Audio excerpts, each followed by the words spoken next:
Assalamualaikum warahmatullahi wabarakatuh.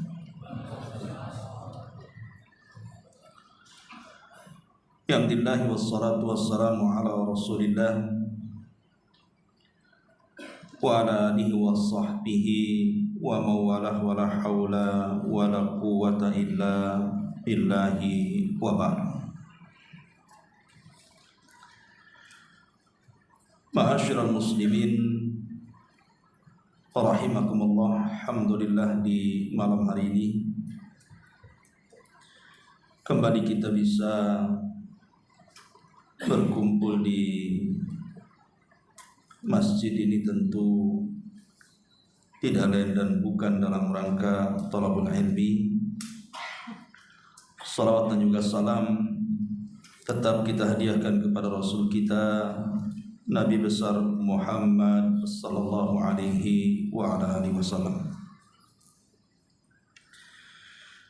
Kita lanjutkan kembali kajian kita, masih membahas suratul Mulk dan kita masuk pada ayat ke-15 dan seterusnya. A'udzubillahi minasyaitonir rajim. Bismillahirrahmanirrahim. Huwallazi ja'ala lakumul arda dhalulan famshu fi manakibiha wa kulu min rizqihi wa ilaihin nusyur. Dialah yang telah menjadikan bumi ini zalulan, mudah bagi kalian.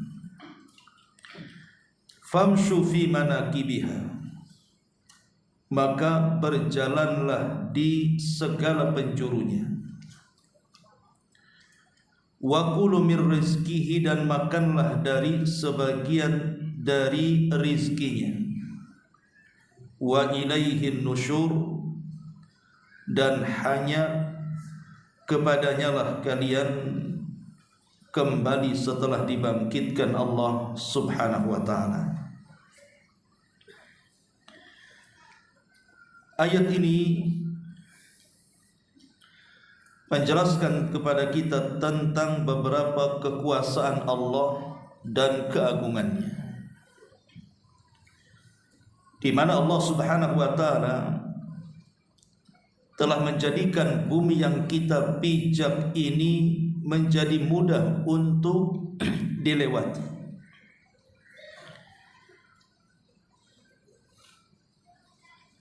Dan tentu ini nikmat dan karunia dari Allah subhanahu wa ta'ala. Anda bisa bayangkan kalau seandainya bumi ini tidak stabil, bergerak, ada lini dan gempa,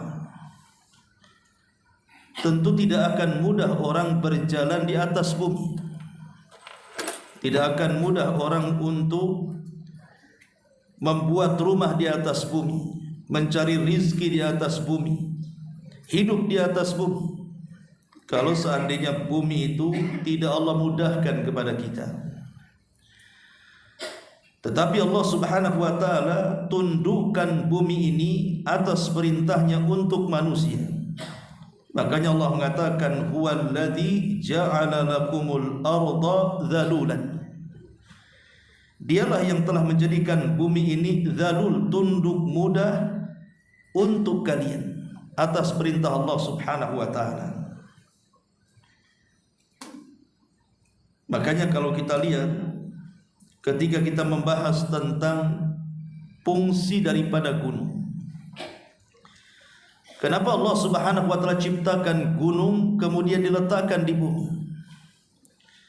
Karena di antara fungsi gunung itu adalah autada, dia sebagai pasak yang menjadikan bumi itu tidak bergoncang. Makanya semua ciptaan Allah subhanahu wa ta'ala, baik lautannya, daratannya, gunung-gunungnya, hutan-hutannya, itu semua tidak sia-sia untuk manusia. Semua ada manfaatnya masing-masing. Lah dengan adanya gunung itulah bumi menjadi tenang, menjadi mudah untuk dilewati. Orang tidak takut untuk lewat di atas bumi. Dan ini tanda kuasa Allah Subhanahu wa taala yang harus kita syukuri. Kemudian Allah Subhanahu wa taala mengatakan famshu fi manakibiha wa kulu mir rizqihi. Setelah Allah Subhanahu wa taala memudahkan bumi untuk kita,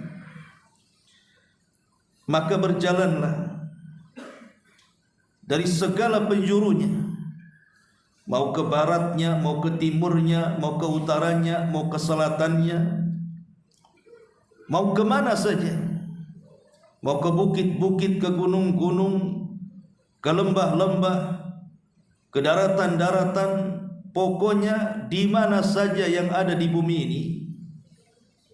Maka Allah katakan famshu fi manakibiha, berjalanlah di segala penjurunya. Untuk apa? Wa kulu mir rizqihi, dan makanlah dari sebagian rizki yang Allah anugerahkan kepadamu. Di sini Allah Subhanahu wa taala memerintahkan kita untuk berjalan di atas permukaan bumi. Tentu perintah ini ada tujuannya. Kenapa Allah Subhanahu wa taala memerintahkan kita untuk berjalan? Pertama, sebagaimana yang Allah katakan di sini, wa kulu mir rizqihi. Dengan berjalan di atas muka bumi, maka kita akan mendapatkan rizki yang telah Allah takdirkan kepada kita. Atau yang kedua, li talabul ilmi, untuk mencari ilmu. Makanya dahulu para ulama salaf dikenal di dalam talabul ilmi mereka dengan sebutan rihlah li talabul ilmi, mengadakan rihlah perjalanan. Banyak para ulama yang meninggalkan tempat kelahirannya, mereka keliling dunia hanya untuk mencari ilmu. Seperti Imam Ahmad ibn Hanbal rahimahullah tadi dikatakan tafa Ahmad marrataini. Imam Ahmad itu keliling dunia sampai 2 kali. Hatta jama'al musnad, sampai dia berhasil mengumpulkan hadis-hadis dalam kitab yang disebut dengan Musnad Imam Ahmad. Atau yang ketiga, maksudnya famshu fi manakibiha, maksudnya adalah litafakkur, agar kita berfikir. Sebagaimana Allah mengatakan fasiru fil ardi fangduru kaifa kana akibatul mukadzibin. Berjalanlah di permukaan bumi, ambil ibrah dan pelajaran. Bagaimana dahulu ada orang-orang yang di bumi ini yang diazab karena mendustakan para rasulnya, di mana di sebagian belahan bumi yang lainnya ada yang disuburkan dan diberikan nikmat yang luas karena imannya kepada Allah Azza wa Jalla. Jadikan bumi ini sebagai tafakkur supaya kita lebih yakin bahwa di sana ada Allah yang telah menciptakannya. Dan bumi yang begitu luas dengan berbagai macam makhluknya, tidak mungkin sudfah ada begitu saja. Pasti ada yang menciptakannya. Makanya kita disuruh untuk mengelilingi bumi, melihat bagaimana lautannya, bagaimana hutannya, bagaimana gunungnya, bagaimana pemandangannya. Itu semua demi meyakinkan kepada kita akan kuasa Allah Subhanahu wa taala. Ma'asyiral muslimin rahimakumullah. Tetapi ayat ini Allah Subhanahu wa taala khususkan, maksudnya kita disuruh untuk berjalan dari segala penjuru bumi itu, maksudnya untuk mencari rizki. Karena manusia itu tidak mungkin lepas daripada rizki. Kita ini perlu makan, kita ini perlu minum, kita ini perlu pakaian, kita ini perlu tempat tinggal, dan begitu seterusnya. Maka carilah di permukaan bumi ini. Jadi ayat ini bicara tentang rizki manusia yang Allah anugerahkan kepada kita. Ma'asyiral muslimin yang dimuliakan Allah Azza wa Jalla, bicara soal rizki. Ayat ini semakna dengan ayat dalam surah Al-Jum'ah ayat 10, di mana Allah Subhanahu wa taala mengatakan fa idza qudiyatis salatu fantashiru fil ardi wabtaghu min fadlillahi wadhkurullaha katsiran la'allakum tuflihun. apabila telah selesai melaksanakan salat, fantashiru fil ardi, maka silahkan kalian menyebar di permukaan bumi. Wabtagu min fadli, carilah dari karunia-karunia Allah, maksudnya carilah dari rizki-rizki Allah. Kemudian setelah itu berzikirlah kepada Allah dengan zikir yang banyak agar kalian beruntung. Ma'asyiral muslimin rahimakumullah, kita tahu bahwa rizki ini sesuatu yang telah Allah subhanahu wa ta'ala bagi-bagikan kepada kita. Sebagaimana Nabi SAW bersabda dalam sebuah hadis yang dikeluarkan oleh Imam At-Tabrani dalam kitabnya Al-Mu'jam Al-Awsat dari sahabat Ka'ab ibn Ujrah radhiyallahu anhu, di mana Nabi SAW bersabda, ketika ada seorang sahabat dilihatnya memiliki badan yang begitu kekar, tetapi dia sibuk dengan pekerjaan dunianya. Maka salah seorang sahabat mengatakan di hadapan Rasul, "Ya Rasulullah, lau kana hadza fi sabilillah lakana khairan." Rasul, kalau orang kekar itu yang bekerja mencari dunia itu, kemudian dia gunakan kekuatan tenaga dan kekekaran badannya itu untuk jihad di jalan Allah, tentu itu lebih baik. Maka Nabi SAW mengatakan, in kana kharaja yas'a ala waladihi sigharan fahuwa fi sabilillah, wa in kharaja yas'a ala abawaini shaykhaini kabiraini fahuwa fi sabilillah, wa in kana yas'a ala nafsihi ya'iffuha fahuwa fi sabilillah, wa in kana kharaja riya'an tafakhuran fahuwa fi sabili syaitan.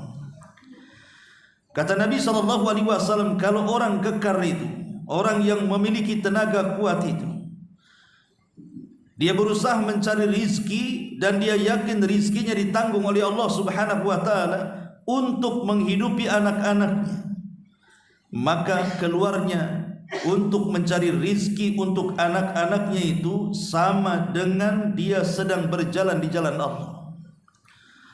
Ataupun boleh jadi ketika dia mencari rizki itu untuk menghidupi kedua orang tuanya yang sudah tua renta dan tidak sanggup bekerja, maka dia pun dianggap berjalan di jalan Allah subhanahu wa ta'ala. Atau boleh jadi dia keluar dalam rangka mencari rizki itu supaya tidak menjadi pengemis dan peminta-minta, dia jaga kehormatannya, maka orang ini pun dianggap di jalan Allah.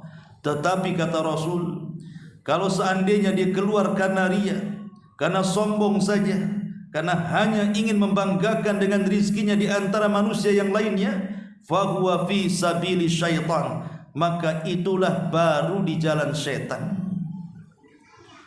Ketika Nabi SAW menjelaskan tentang orang-orang yang keluar mencari rizki, menunjukkan bahwa rizki itu sudah dibagi-bagi oleh Allah subhanahu wa ta'ala.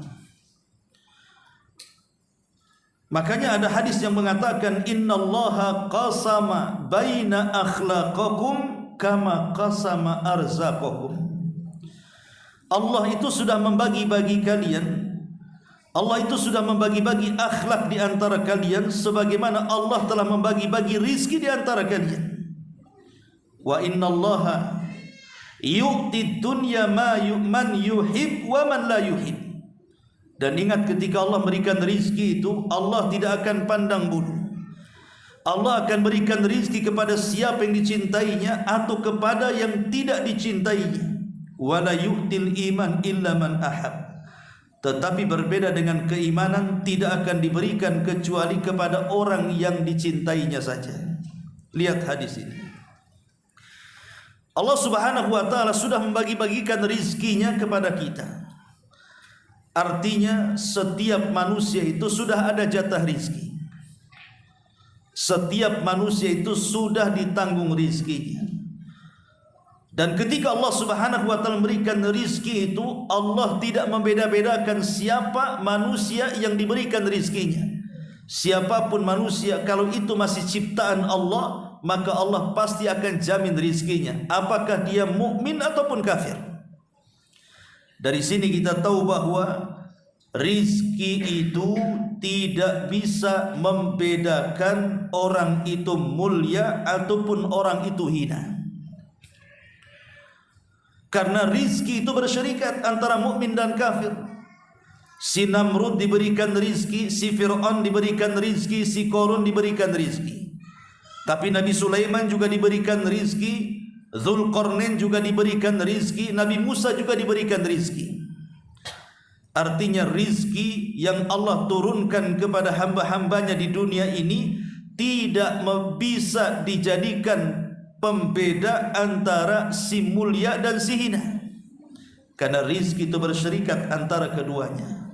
Bukan hanya manusianya, binatangnya pun diberikan rizki. Jadi apa bedanya binatang orang kafir dengan orang yang beriman? Soal rizki itu tidak ada bedanya. Karena itu bukan kemuliaan.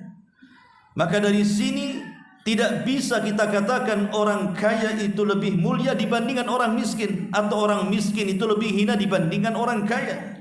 Karena kekayaan itu bagian daripada rizki Allah berikan kepada siapapun yang dikehendaki, apakah dia mukmin ataupun kafir.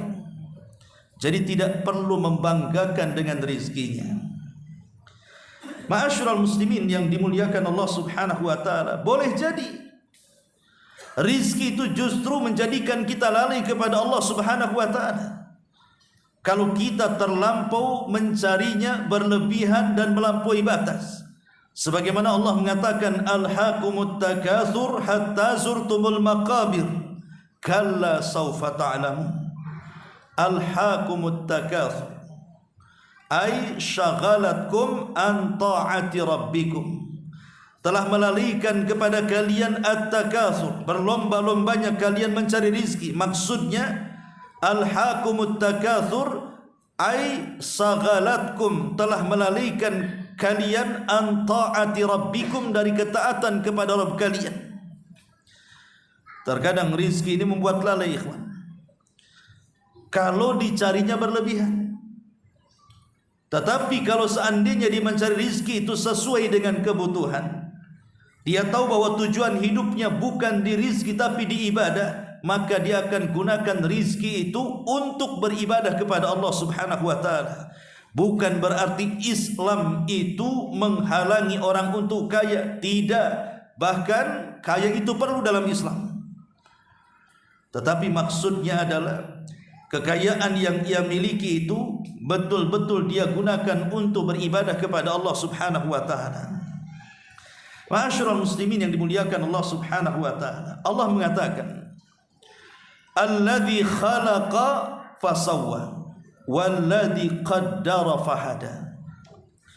Dialah yang telah menciptakan, dan dia yang telah memperbaiki ciptaannya, dan dia yang telah mentakdirkan rizki-rizkinya, dan dia yang telah mengarahkan bagaimana cara mencarinya. Qaddara fahada. Qaddara artinya mentakdirkan rizki-rizkinya, fahada artinya diberikan insting, dia mampu mencari rizkinya. Maka dari sini kita tahu bahwa rizki itu biyadillahi, di tangan Allah Subhanahu wa taala, dan rizki itu sudah dicantumkan dalam takdir-takdirnya, sehingga tidak perlu khawatir manusia itu dengan rizkinya, karena Allah sudah membagi-bagikan rizki itu sedemikian rupa kepada makhluknya. Ma'asyiral muslimin yang dimuliakan Allah Subhanahu wa taala, kita tahu bahwa manusia itu diberikan dua pintu oleh Allah Subhanahu wa taala. Pertama pintu rizki, dan yang kedua pintu ajal. Di mana dua pintu ini tidak mungkin tertutup bersamaan, atau tidak mungkin terbuka bersamaan. Selama pintu ajal tertutup, maka pintu rizki terbuka. Selama pintu ajal terbuka, maka pintu rizki tertutup.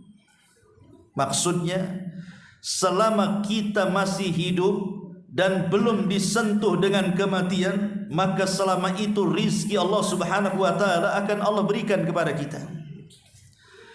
Tapi kalau seandainya ajal itu menjemput kita, maka terputuslah rizki kita di dunia. Makanya rizki itu berkaitan dengan ajal. Tetapi ingat, Nabi SAW mengatakan bahwa seseorang tidak mungkin didekati dengan ajalnya sampai disempurnakan rizkinya. Sampai ada satu kisah, ada seseorang yang kemudian sedang berjalan di tengah padang pasir. Rupanya di depannya ada sumur. Sumur itu jelas tidak tertutup dengan rerumputan atau tidak ditutup dengan semak-semak atau apalah yang bisa menjadikan samar. Tidak, sumur itu jelas nampak lubangnya.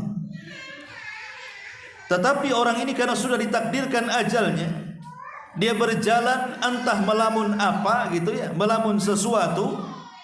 Tiba-tiba dia berjalan terus, kemudian masuk, dia nyemplung ke sumur. Kan gitu ya terkadang ya. Ada orang melamun tidak tahu depannya ada sumur, padahal jelas tuh sumurnya tuh. Masuk dia ke dalam sumur. Sebelum dia masuk ke dalam sumur, dia sempat berteriak. Kemudian adalah orang yang lewat kemudian berusaha untuk menolongnya. Dipanggilnya banyak orang, diambilkan tali. Kemudian turunlah salah satu yang akan menolong orang yang masuk ke dalam sumur itu. Ketika dia masuk ke dalam sumur, nampak orang yang masuk ke sumur itu sudah tidak bergerak, disangkanya mati.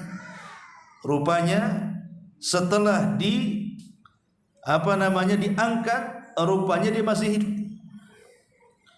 Ketika tali sudah sampai setengah, sudah ditarik sampai setengah sumur, maka dia khawatir kemudian orang ini mati karena nampaknya dikehausan.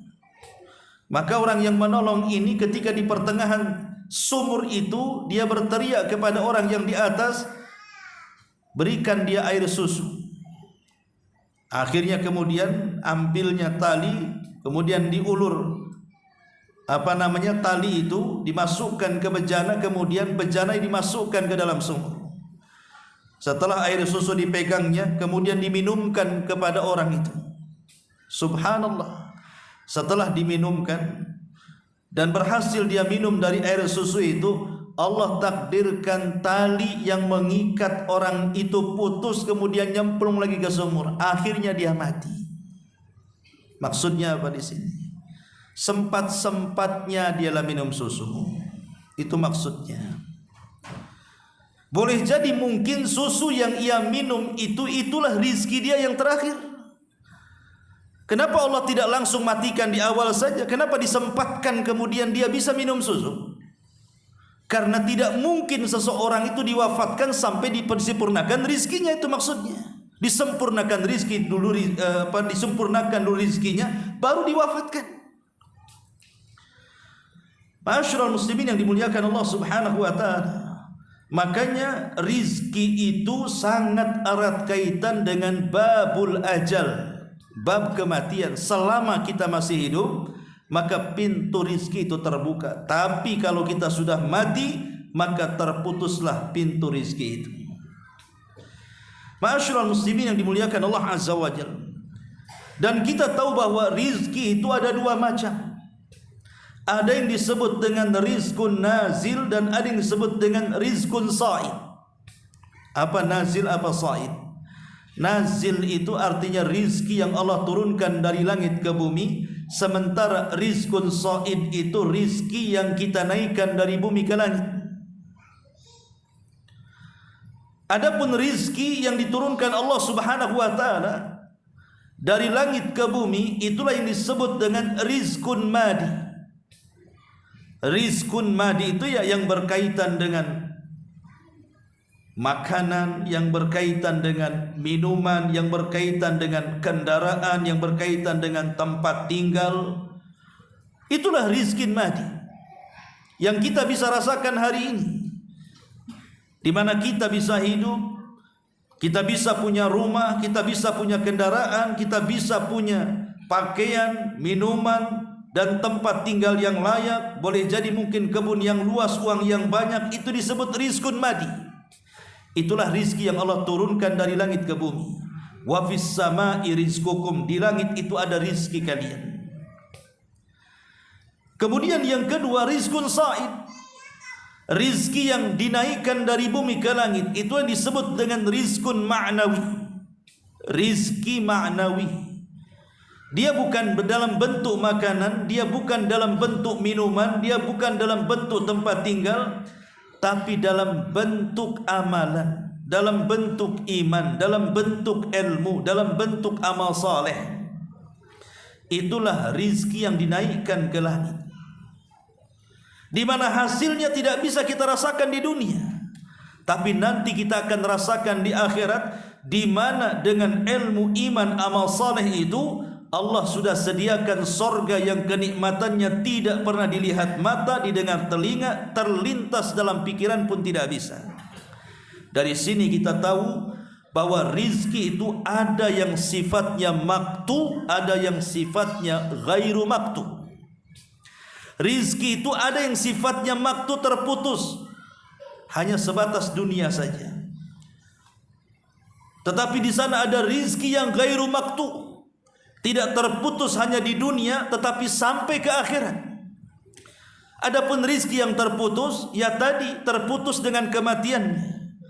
Seperti makan, kalau sudah mati tidak akan makan lagi. Seperti minum, kalau sudah mati tidak akan minum lagi. Seperti tempat tinggal, kalau sudah mati akan ditinggalkannya. Seperti kendaraan juga sama, dan begitu seterusnya. Itu disebut maktu terputus, hanya sebatas dunia. Tapi rizki di sana ada ghairu maktu, tidak mungkin terputus. Seperti orang-orang yang bersedekah, idza mata ibnu adam inqata amaluhu illa min thalathin, sadaqatin jariyatin aw ilmin yuntafa'u bihi aw waladin salihin yad'u lahu. Apabila anak Adam meninggal dunia, maka semua terputus amalannya kecuali 3 perkara: sedekah yang mengalir, ilmu yang bermanfaat, anak yang mendoakan orang tuanya. Maka sedekah di dunia tidak akan terputus, pahalanya sampai ke akhirat.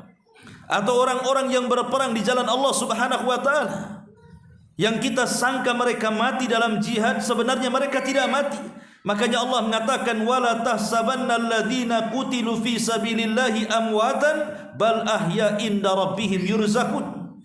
Jangan kau kira orang-orang yang mati di jalan Allah itu mereka mati. Tidak, mereka tidak mati. Mereka tetap hidup dan mereka akan terus diberikan rizki di sisi Rabb mereka. Itulah yang disebut dengan rizki ghairu munqati, rizki yang tidak akan terputus. Ma'asyiral muslimin, jamaah sekalian yang dimuliakan Allah Subhanahu wa taala, maka yang pertama kita harus meyakini bahwa rizki itu sesuatu yang sudah menjadi ketetapan Allah dan sudah dibagi-bagi Allah kepada hamba-hambanya. Yang kedua, ar-rizqu biyadi razzaq, rizki itu ada di tangan yang memberikan rizki. Siapa? Allah. Makanya Allah mengatakan, wa kulu mir rizkihi, makanlah dari rizki Allah. Makan dari rizki Allah. Ada seorang alim namanya Hatim al-Asam. Hatim al-Asam, dia mengatakan, ketika dia ditanya soal tawakal, kenapa begitu tawakal sekali hidupmu hai Hatim al-Asam? Tidak pernah mengeluh, lisannya senantiasa dijaga, tidak pernah tasahud, artinya tidak pernah menolak takdir dan begitu seterusnya. Apa jawaban Hatim al-Asam? Dia mengatakan, alimtu anna rizki la yakuluhu ghairi ma'nantu bi nafsi, atau ma'annat bi nafsi. Aku tahu rizki itu sudah takdir yang Allah takdirkan kepadaku, karena aku tahu bahwa rizki itu kalau sudah ditakdirkan kepadaku, tidak mungkin selainku akan mengambilnya. Maka tenanglah hatiku dengannya. Jadi kita harus yakin rizki yang Allah anugerahkan kepada kita itu tidak mungkin salah alamat. Tidak mungkin malaikat yang menghantar rizki kepada kita ini mendapatkan alamat palsu, pasti tepat alamatnya. Malaikat lebih tahu rizki kita dibandingkan kita. Kalau seandainya rizki itu sudah ditentukan Allah dan alamat rizki itu pasti tetap dan tidak mungkin salah, lalu apa gunanya kemudian orang hasad kepada rizki orang? Nggak ada gunanya, karena rizki kita tidak mungkin diambil orang. Makanya aneh di masyarakat ini, kadang-kadang kita ini punya usaha dengan usaha yang sama. Mulai itu saling hasad, saling hasud satu dengan yang lainnya. Anggap saja umpamanya ada beberapa travel umroh umpamanya, atau travel haji. Masing-masing travel itu sudah ditentukan rizkinya. Lalu apa kalau sudah ditentukan rizkinya harus hasad kepada travel yang lainnya, sehingga memfitnah dan begitu seterusnya? Nggak ada gunanya. Sehebat apapun kita membuat makar untuk menghentikan rizki manusia, Rasul yang mengatakan, wa in istama'u ala an yadurruka bi syai'in la yadurruka illa bi syai'in qad katabahu Allahu lah. Kalau satu dunia berkumpul untuk mencegah rizki Allah kepadamu dengan cara hendak menimpakan madarat kepadamu, itu tidak mungkin terjadi kalau tidak dicatat di Lauhil Mahfuz. Tidak mungkin terjadi kalau tidak dicatat di Lauhil Mahfuz, karena rizki manusia itu sudah ditentukan. Di pasar sama-sama jual bawang, yang sebelah jual bawang, sebelahnya juga jual bawang. Akhirnya saling menjatuhkan satu dengan yang lainnya. Itu tidak ada guna, karena rizki Allah itu tidak mungkin salah alamat. Dan rizki Allah itu sudah ditentukan sebelum kita diciptakan 500 tahun. Rizki sudah ditentukan di Lauhil Mahfuz. Bahkan dalam janin saja didaur ulang lagi rizkinya. Ketika malaikat ruh datang kepada kita meniupkan ruhnya, maka Allah memerintahkan untuk mencatat rizkinya.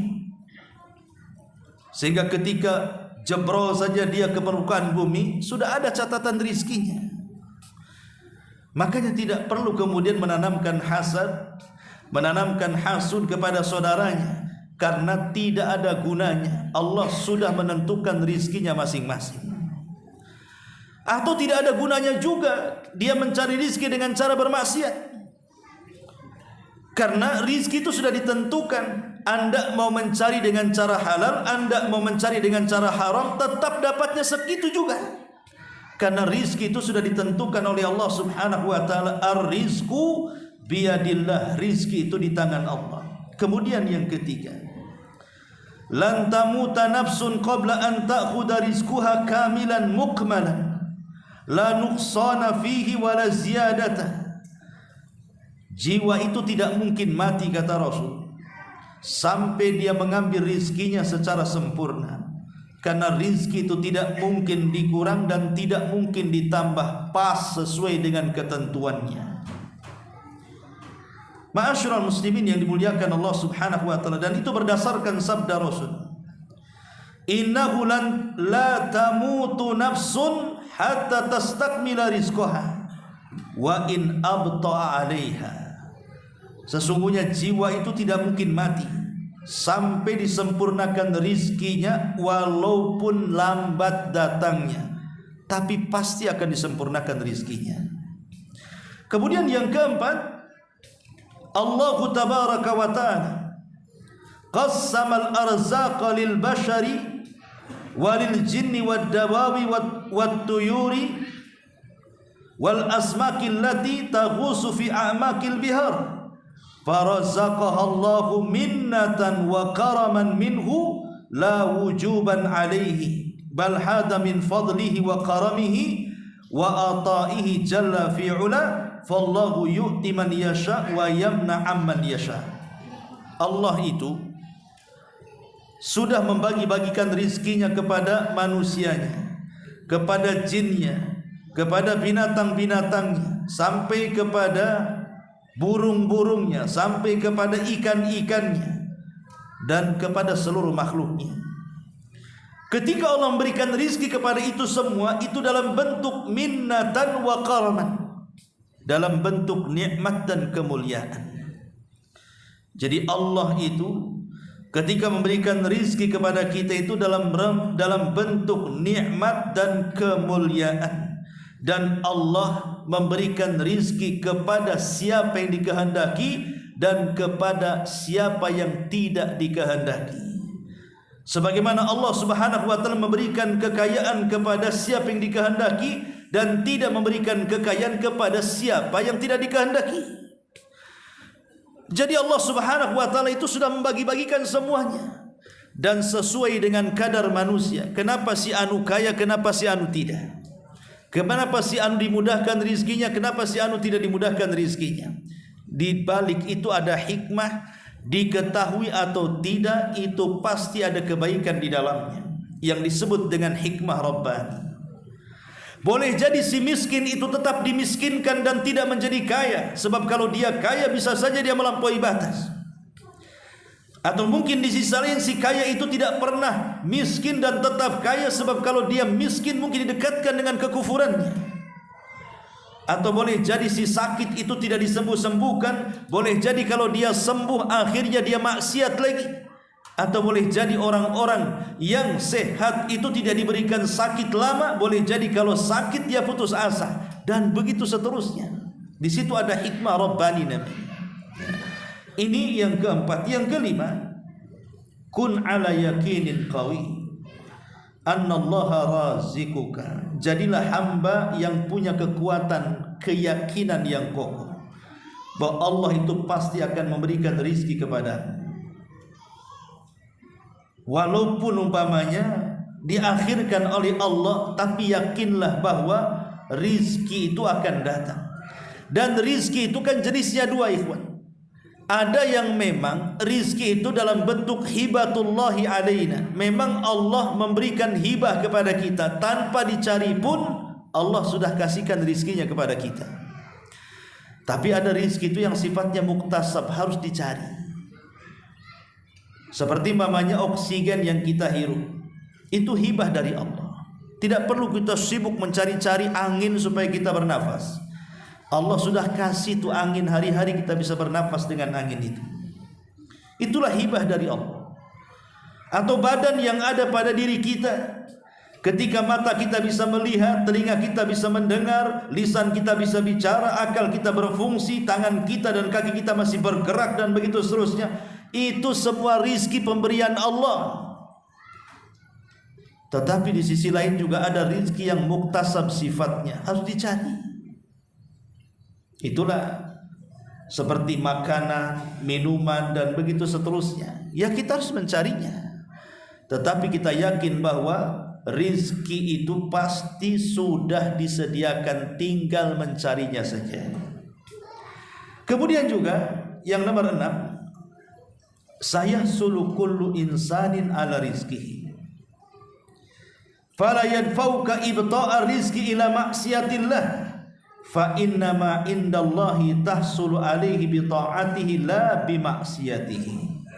Setiap manusia harus yakin dengan rizkinya, maka tidak boleh seseorang itu karena lambat rizkinya akhirnya dia bermaksiat kepada Allah. Jangan. Karena rizki itu sudah ditentukan. Sehebat apapun kita maksiat dalam mencari rizki, kalau sudah ditentukan rizkinya tidak mungkin bertambah pas adanya. Seperti yang sering saya contohkan dalam kisah Ali bin Abi Thalib. Ketika ada seorang pengemis datang mengetuk rumah Ali bin Abi Thalib, kemudian Ali menjanjikan akan memberikan 400 dirham kepada pengemis itu. Maka pengemis itu nunggu di depan rumah Ali. Ali pun sibuk mencari 400 dirham, dia lupa naruh di mana tuh uang tuh. Karena lama dalam rumah mencari uang, tidak ketemu-ketemu. Pengemis ini sangkaannya Ali ini hanya main-main saja. Jangan-jangan PHP saja dia itu. Karena kelamaan bosan dia. Akhirnya dia pergi. Sebelum pergi, dia sempat ke kandang kudanya Ali. Dicurinya pula pelana kuda itu, kemudian pergi. Akhirnya setelah orang ini pergi mencuri pelana kuda, uang 400 dirham itu ketemu. Setelah ketemu, buru-burulah Ali kemudian keluar. Rupanya si pengemis tadi sudah tidak ada lagi. Yang ada justru pembantunya teriak-teriak dan mengatakan, telah dicuri pelana kuda kami wahai Ali. Maka Ali bingung. Akhirnya Ali mengatakan, ya sudah, di tanganku ada 400 dirham, ambillah, carilah pelana kuda yang baru. Tadinya aku mau ngasih ke pengemis, tapi dia sudah tidak ada. Maka sang pelayan Ali ini kemudian pergi ke pasar. Di pasar ada pula orang yang jual pelana kuda. Setelah tawar 400 juga harganya. Kemudian dia pulang, hendak memberikan pelana kuda itu kepada Ali.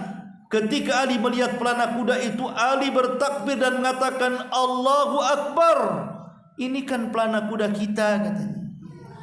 Kau beli dari mana? Akhirnya kemudian pelayannya mengatakan, aku beli pelana ini dari orang yang seperti ini, seperti ini, seperti ini ciri-cirinya. Kata Ali, subhanallah, itu kan pengemis tadi, katanya. Kenapa dia bisa mencuri pelana kuda kita? Tapi kata Ali radhiyallahu mengatakan, demi Allah, kalau seandainya pengemis tadi mau sabar, maka dia akan mendapatkan uang 400 dirham itu dengan cara halal. Karena saya akan mengasihi dia sesuai dengan kebaikan saya kepadanya. Tapi karena dia tidak sabar, dia curi pula pelana kuda, tetap hasilnya 400 dirham. Lalu apa bedanya? Dia mencuri dapat 400, kalau dia sabar dapat 400 juga. Makanya Ali mengatakan kalau dia sabar, dia akan mendapatkannya dengan cara halal. Tidak sabar, akhirnya dia mendapatkannya dengan cara haram. Ya. Jadi sabar sajalah, karena rizki itu sudah ditetapkan. Ini yang keenam. Kemudian yang ketujuh, indama yata'allaqu qalbul muslim bi khaliqihi. Ketika hati seorang muslim itu terpaut dengan sang penciptanya. Kemudian wa yudriku annahu razikuhu, dan dia tahu bahwa Allah lah yang memberikan rizki kepadanya. Yartah fikrahu wa tahda nafsuhu. Yartah fikruhu wa tahda nafsuhu. Maka pikirannya akan tenang dan jiwanya juga akan senang. Fala yangdur bihasadin ila ghairihi wa yasbir ala aqdarillahi azza wajal. Maka tidak mungkin dia akan memandang hasad kepada orang lain, dan pasti dia akan sabar akan takdir yang Allah telah takdirkan kepadanya. Inilah sifat seorang muslim. Jadi kalau kita sudah tahu bahwa rizki itu di tangan Allah, bahwa Allah sudah membagi baikan rizkinya dengan sangat adilnya kepada kita, maka kalau kita yakin, keyakinan ini akan membawa ketenangan, maka jiwa kita akan tenang, pikiran kita juga tidak akan melayang, pasti akan tenang. Kita tidak mungkin hasad dengan orang lain. Kenapa? Karena rizki kita berbeda dengan orang itu. Dan kita akan sabar dengan takdir yang Allah berikan kepada kita. Tapi nyatanya kan tidak seperti itu. Banyak orang yang tidak yakin dengan rizkinya, akhirnya hasad kepada yang lainnya.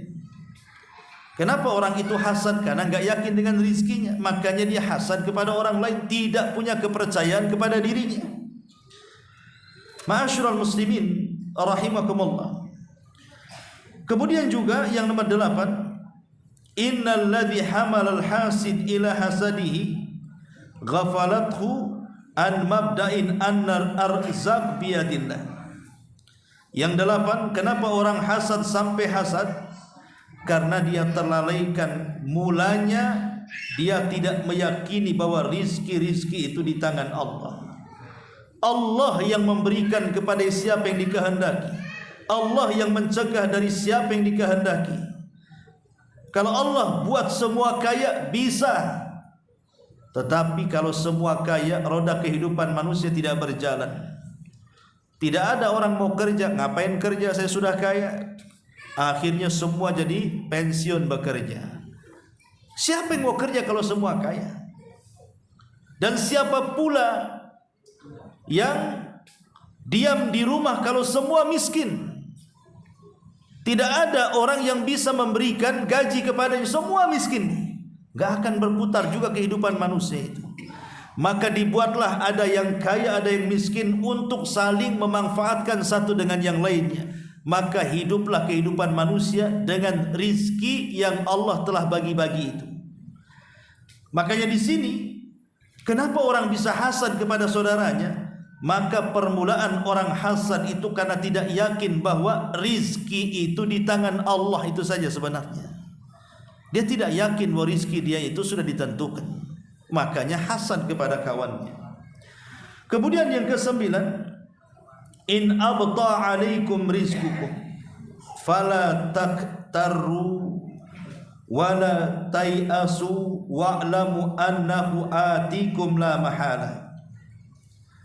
Kalau seandainya Allah takdirkan lambat rizkinya kepada kalian, jangan putus asa. Ketahuilah bahwa rizki itu akan segera datang dan mustahil akan tercegah. Sekali lagi ini juga harus ada keyakinan bahwa kalau seandainya kita sudah berusaha bekerja ke sana kemari tapi tak kunjung juga mendapatkan hasilnya, sabar. Berarti rizkinya belum turun. Harus sabar, terus dicari dan dicari. Nanti juga lama-lama Allah akan berikan kepada kita. Dan dengan kesabaran itulah justru kita akan mendapatkan pahala. Ini juga yang ke-9. Yang ke-10, inna a'marana mahdudatun wa ajalana makhtumatun wa arzaqana maktubatun walan yanala ghairana syai'an min rizkina. Ingat, umur kita ini terbatas. Ajal kita ini dipastikan datang. Rizki kita sudah dicatat oleh Allah Azza wa Jal, pasti akan sampai. Dan tidak mungkin rizki kita akan diambil oleh selain kita. Fakullun yamutu binqidai ajalihi ba'da an yakuna qad istakmala rizquhu alladhi kutiba lahu. Dan tidak mungkin orang itu diwafatkan ajalnya sampai sempurna rizki yang telah dicatatkan kepadanya.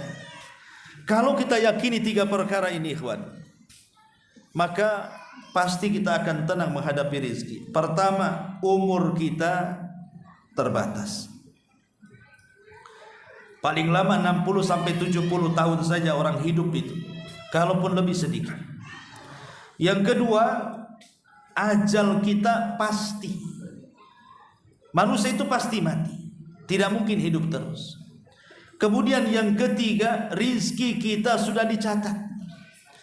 Kalau ajal kita sudah ditentukan, kemudian juga umur kita sudah ditentukan, kemudian rizki kita sudah ditentukan, dan kita yakin bahwa rizki kita tidak mungkin salah alamat, maka timbullah ketenangan di sini. Tidak perlu sibuk lagi kita ini melihat rizki orang lain.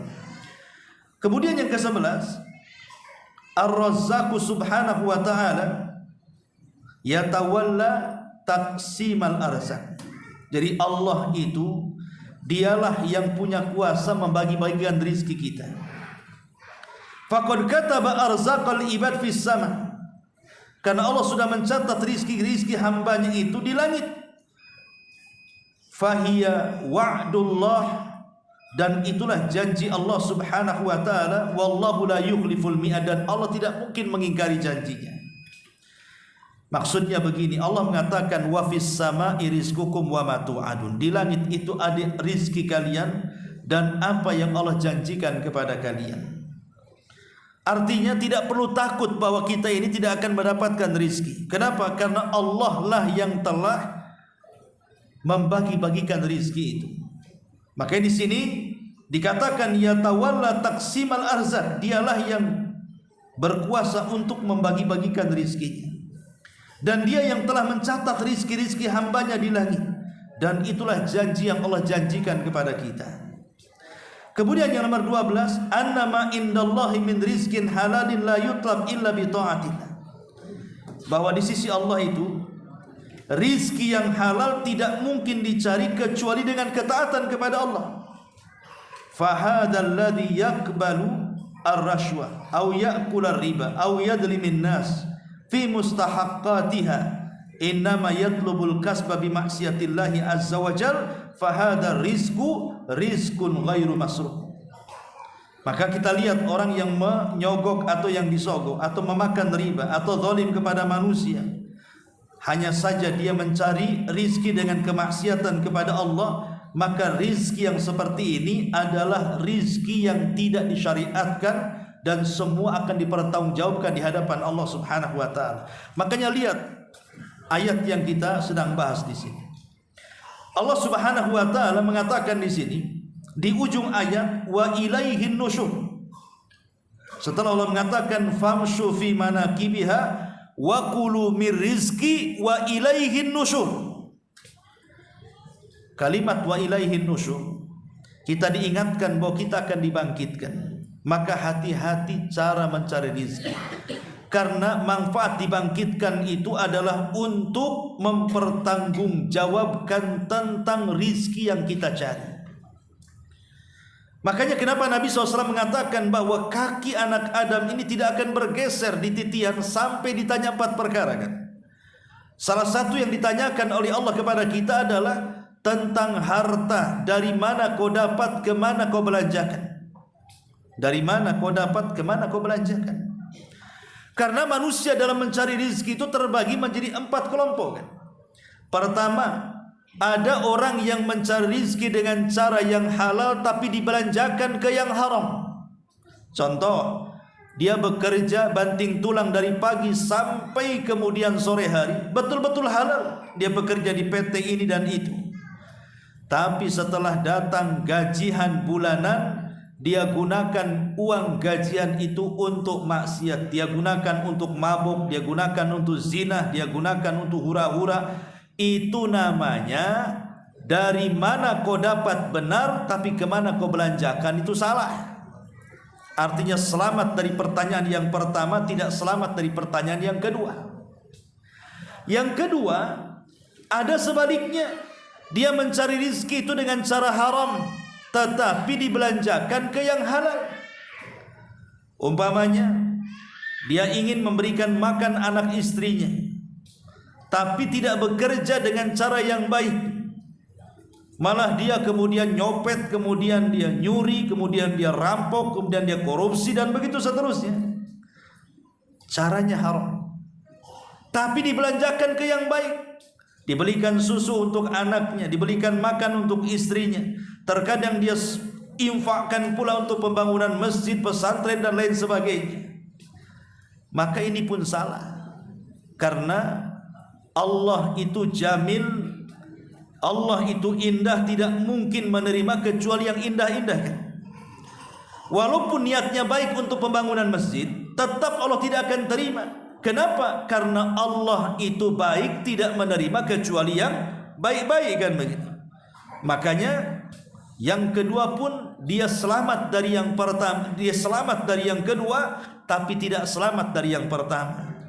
Selamat kemana kau belanjakan, tidak selamat dari mana kau dapat. Ya. Kemudian yang ketiga, ada orang yang mencari rizki itu dengan cara haram, kemudian dibelanjakan ke yang haram. Ini kuadrat dosanya.